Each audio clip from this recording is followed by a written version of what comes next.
یعقوب بن عبد الرحمن نے بیان کیا، ان سے ابو حازم نے اور ان سے سہل بن سعد سعدی رضی اللہ عنہ نے بیان کیا کہ رسول اللہ صلی اللہ علیہ وسلم کی اپنے اصحاب کے ہمراہ احد یا خیبر کی لڑائی میں مشرکین سے مٹ بھیڑ ہوئی اور جنگ چھڑ گئی۔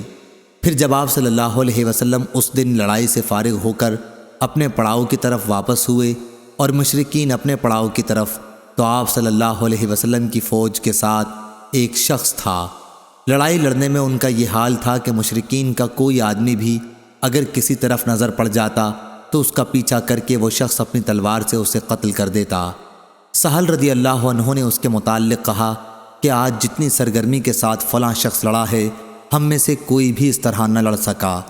آپ صلی اللہ علیہ وسلم نے اس پر فرمایا کہ لیکن وہ شخص دوزخی ہے۔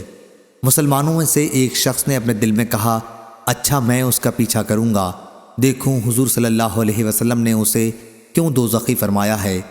بیان کیا کہ وہ اس کے ساتھ ساتھ دوسرے دن لڑائی میں موجود رہا۔ جب کبھی وہ کھڑا ہو جاتا تو یہ بھی کھڑا ہو جاتا، اور جب وہ تیز چلتا تو یہ بھی اس کے ساتھ تیز چلتا۔ بیان کیا کہ آخر وہ شخص زخمی ہو گیا۔ زخم بڑا گہرا تھا، اس لیے اس نے چاہا کہ موت جلدی آ جائے اور اپنی تلوار کا پھل زمین پر رکھ کر اس کی دھار کو سینے کے مقابلے میں کر لیا اور تلوار پر گر کر اپنی جان دے دی۔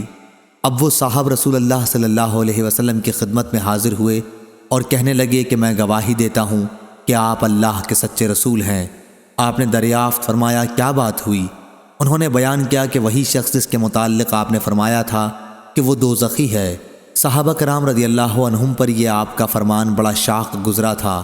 میں نے ان سے کہا کہ تم سب لوگوں کی طرف سے میں اس کے متعلق تحقیق کرتا ہوں، چنانچہ میں اس کے پیچھے ہو لیا۔